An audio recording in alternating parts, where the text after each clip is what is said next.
Mga mahal na kapatid sa Iglesia ni Cristo, nais po naming ipabatid sa inyong lahat na nagkausap na po ang panig ng Iglesia at ang panig ng pamahalaan. At sa pag-uusap na ito ay nagkapaliwanagan na po ang dalawang panig. Kaya payapa na po ang lahat.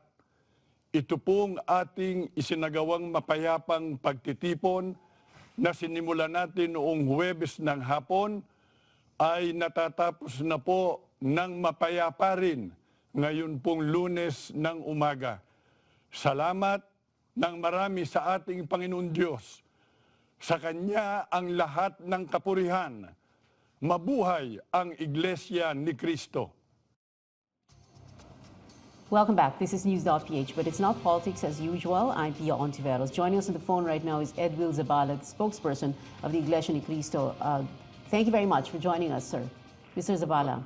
Magandang hapon po sa inyo. Maraming salamat po. Yes, sir. Can we begin with this, sir? You claimed victory after that 4 or 5-day protest. For what exactly? Ang sinabi po ng General Evangelist ng Iglesia ni Cristo, at yun naman po ay narinig po ninyo sa pamamagitan ng video na ipinalabas, nagkausap, nagkapaliwanagan ang dalawang panig at payapa na ang lahat. Wala naman pong sinabi roon na mayroong claim of victory.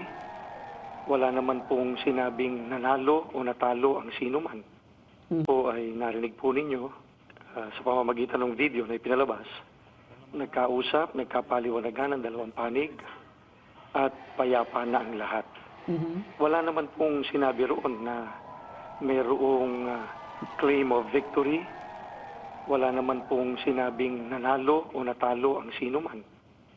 Okay. Although, Mr. Zabala, the protests had asked for the head of Secretary... Po ay narinig po ninyo sa pamamagitan ng video na ipinalabas, nagkausap, nagkapaliwanagan ang dalawang panig at payapa na ang lahat. Wala naman pong sinabi roon na mayroong claim of victory. Wala naman pong sinabing nanalo o natalo ang sino man. Okay. Although, Mr. Zabala, the protests had asked for the head of